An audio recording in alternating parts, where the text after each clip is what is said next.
You're now listening to the Pitchside Peregrines podcast, your home for all things Athletic Club Boise.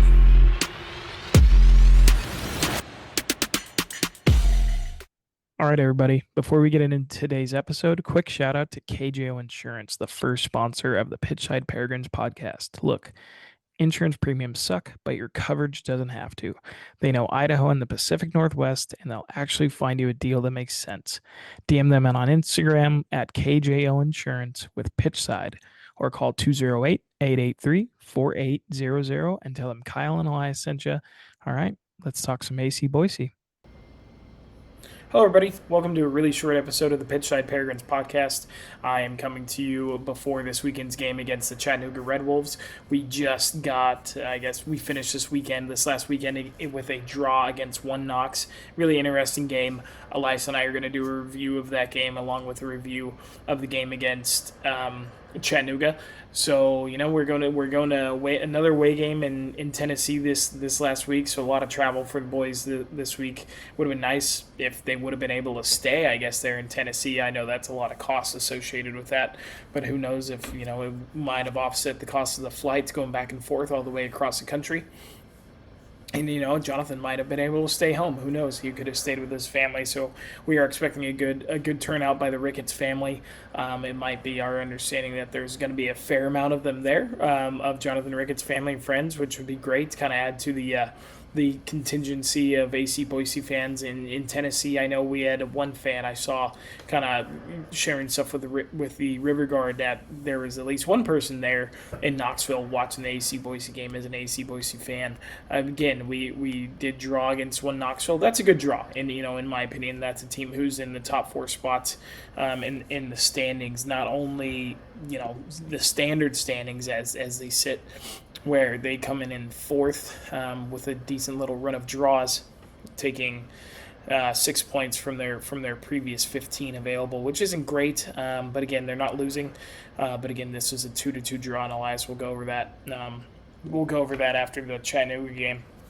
But going into the Chattanooga game, just kind of looking at where things stand with standings-wise, obviously, things are starting to level out when it comes to where people sit with their actual place, their points versus their points per game. So this table that I have here is sorted. So you have our standard, placement based on points on the left, in the left column. And then next to it, I have place based upon the points per game, which I think, because ultimately that will be the true table, is, ultimately once we've all played the same amount of games. Because, looking at this, we have some teams where they've only played 20. So Spokane and Chattanooga have played the fewest amount of games at 20, while you have, AV Alta, who have played 24. Folks who played, Corpus Christi has played 23.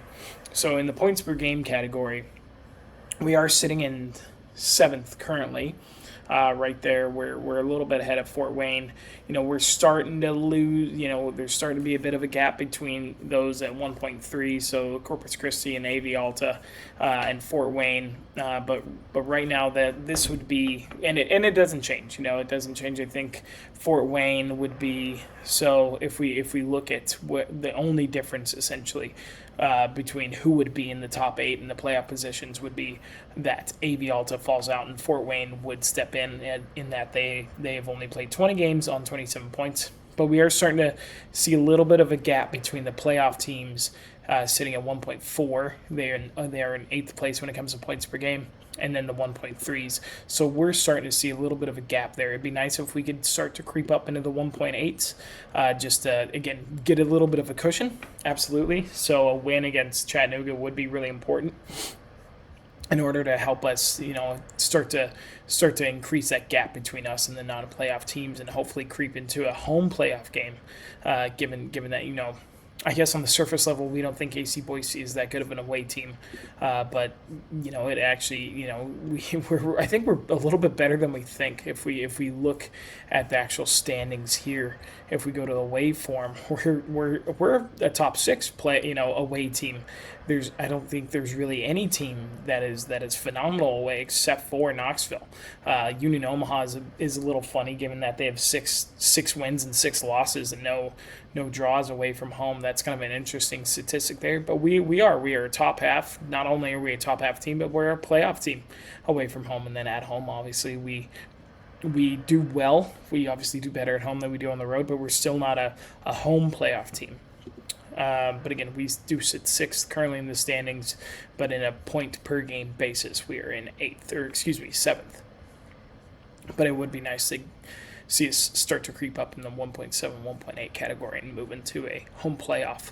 But again, we're facing Chattanooga Red Wolves this weekend back in Tennessee. If we look back at how we played against them earlier this season, we played them back in May, and we did beat them 2-1. This was one of those games where we did a good job kind of dominating that game. They had one of the better, Omar Hernandez for them, scored one of the better goals of the season. Toomey, we had a really early corner where Toomey scored, and then we also had, I think everybody in the whole stadium thought this was a Thomas Amon goal. It was an own goal, but Thomas, if that defender doesn't put it in, Thomas is right there. It's just one of those weird balls where the defender has to make a play on it, and he unfortunately just stabbed it home against his goalkeeper. So it's just one of those unfortunate ones for Chattanooga, but we obviously outplayed them. If you look at the match momentum bar, their one real stretch of quality in the game, they did score, but Cleveland was never getting close to it at all. So it was a fair win. Chattanooga currently is in a bit of poor form. If we go back here and we can go to these standings here. But Chattanooga Red Wolves, they've only taken 4 points from the last 15 available, and they know that's a good win against Fort Wayne. That is a decent win, absolutely. Given that Fort Wayne are a bit of a playoff team at the moment, and that was at home. So Fort Wayne's in their new stadium. I don't think it's full yet. I don't think it's at full capacity, but it's a nice little stadium, and I'm really hoping they can start to fill that up because there's certain teams who have those really nice stadiums. Greenville being one of them. Fort Wayne, Spokane, they have nice facilities, and it would be nice just for the health of the league. It would be nice to see other teams fill those stadiums, because it seems like at the current moment, AV Alta does a good job bringing in fans.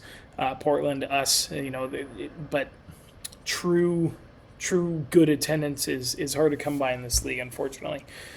So it would be nice to see those folks start to fill those stadiums, and we can actually look at the USL League One attendance. There are some really good attendance trackers. Backfield is one of my favorites because it is like a local, it's like a League One, not creator per se, but it's someone who just dedicates their time to USL soccer, essentially. So Chattanooga isn't coming through with really good attendance numbers. They're about 1,400 compared to those teams. AC Boise, Portland, Richmond does a good job. Fort Wayne, that's a little bit higher than I anticipated. I just think that their stadium is pretty big, and so that 3,600 doesn't look very full. But again, there's just not that great of numbers across this division. While you look up and see these numbers for the championship, which is where we're anticipated to be next year, allegedly. There's some fights going on in the USL Discord about us being promoted, and there's some confusion there. And that I just think we're phrasing it a little bit differently. We're not being promoted. We are just moving leagues, essentially, allegedly. Again, that's not confirmed. Real talk. You're already paying for insurance. Question is, are you overpaying? KJO Insurance covers Idaho and the Pacific Northwest, and they'll shop around to get you the best coverage for less. As you can see on their website, they have plenty of options for coverage. So please DM at KJO Insurance on Instagram with keyword Pitchside, or call 208-833-4800 and tell them Elias and Kyle sent you. Now back to today's episode.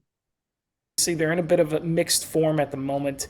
They recently lost to, they won away at Fort Wayne, but they lost at home, on the road. They lost on the road at Sarasota, and Sarasota is a bottom half team. They're coming in 14th place and in the points per game table.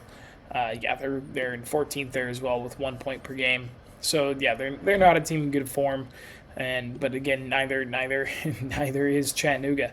And then they just drew with the New York Cosmos, I believe, at home, and that's definitely a tough one that's a tough pill to swallow, given that Cosmos are essentially everybody sees the Cosmos come up on their schedule, and everyone just assumes that's easy points because the Cosmos are at the bottom of the table and really struggling for form.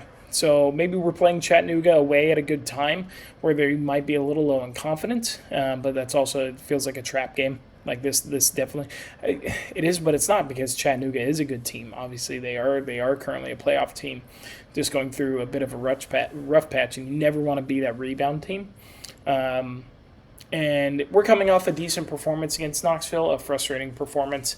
I think Elias and I will do a full review of that game, but there was a lot of factors in that game that seemed to go against us, and it seemed like no one was happy with the referee. The referee, it felt like, I thought he just lost control. I think he just lost control of both teams, and we'll go into that further. But I still think it was a performance that Nate Miller will be happy with as a whole. It felt like we could have taken advantage of certain moments a lot better. So I think we can have confidence going into this game. I don't foresee any changes outside of injury to the lineup that we ran out this last game. Again, with the injury to Jacob Kroll, we have Jonathan Ricketts playing as a left center back, and he had a phenomenal game, absolutely. So I expect to see Blake and Nick back as wingbacks.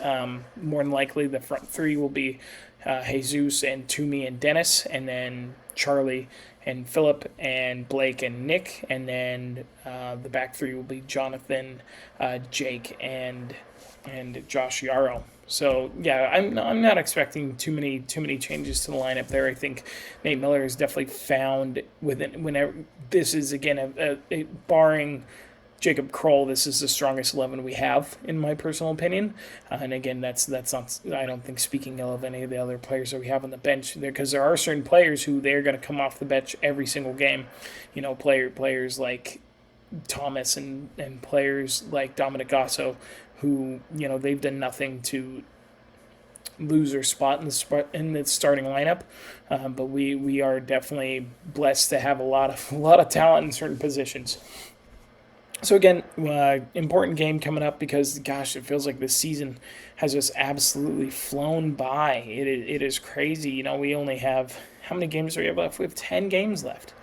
Yeah, that's insane that we only have 10 games left. I think we only have 4 home games left, and it just seemed to fly by. So we're definitely getting into the last stretch of the season. It's definitely crunch time, so we need to be, draws on the road are great, but we need to start seeing some wins, because I think we don't have many home games left, so we can't slip up at home. And we need to get that cushion. We need to start winning on the road. So it'd be nice to see us win on the road. It feels like we haven't, other than Knoxville, felt like we had a decent little stretch of home games. So it feels like we haven't been on the road that often. We were home for a while. Our last, other than the Knoxville game, we had gone on the road to Greenville, which we all remember as not being a very good performance. So hoping we can kind of follow up a good performance against Knoxville. Wish we would have gotten a better result, but it was still a good performance, so we can carry some confidence from that. So hoping that carries into Chattanooga. Now that Naples game does feel like a trap game. That one on September 5th. So hopefully we can get much needed points on Saturday. Again, thank you everybody for watching. Again, we're going to keep this one nice and short and sweet. Before I do sign off, I will kind of go over some players to watch out for, and that first one would be Omar Hernandez. He's the one who scored the goal against us in the first game that we had earlier in May at home. It was a phenomenal finish outside the box. That is one thing that I think, I'm not sure if many more teams have had more goals scored against them with outside the box, just bangers. I mean, we've had quite a few just top bins go against us this season. We've scored our fair share of those, that's for sure. But Omar Hernandez definitely scored. I don't think at one goal of the week, but it should have definitely been up there. I could go in and look, but again, it was a well fought game earlier this season, and we'll see how things go this time. But again, we are expecting, just based off of recent form, I'm expecting a good result for Boise. Again, we'll take an away draw, but you always want to win, especially as we get into the crunch time of the season. So hoping for a good performance, strong lineup, barring any injuries. I know Charlie Adams has had nagging injury problems, but luckily that's a position where we have Dominic Gasso who can step in. So there's depth there, and hopefully we can avoid with Hayden Sargis. I'm not sure if everybody's seen, but Hayden Sargis did get moved on to the Real Monarchs in the MLS Next Pro, and we wish him well. We assume most players are on one-year contracts, so that'll be the end of his contract. I hope he gets game time. I really liked Hayden Sargis. He seemed like a really nice person. He interacted with us a little bit. So we wish him all the best, and hopefully he just gets that game time. It felt like he, not necessarily unfairly treated, but there were players who made similar mistakes or even more mistakes who got second and third chances, and it felt like Hayden didn't get maybe quite as many. But obviously that's something that the coaching staff saw in training and in practice, and he just, apparently he didn't fit the system or whatever that may have been, but I'm glad he's getting an opportunity somewhere else. But we are definitely thin at the back, so we can't have any more injuries there. I know Musa can step in and do a good job, but in that friendly against the team from Costa Rica, I don't want to see another back three of Blake, Dominic, and I think it was Musa or even Hayden Sargis was back there. Hoping we steer clear of injuries and get a good performance and good win on the road. And thank you everyone for listening. And I'm going to go ahead and sign off, and we will talk to you guys after this next game.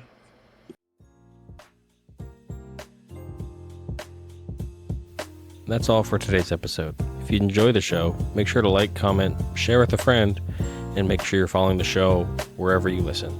Don't forget to follow us on Instagram, Twitter, and YouTube for all updates and future content to come. If you want to help support the pod and get access to exclusive content, early episodes, and bonus perks, head over and check out our Patreon. It truly helps us keep this thing growing. Thanks again for listening. Thanks for being part of the community, and we'll catch you in the next one.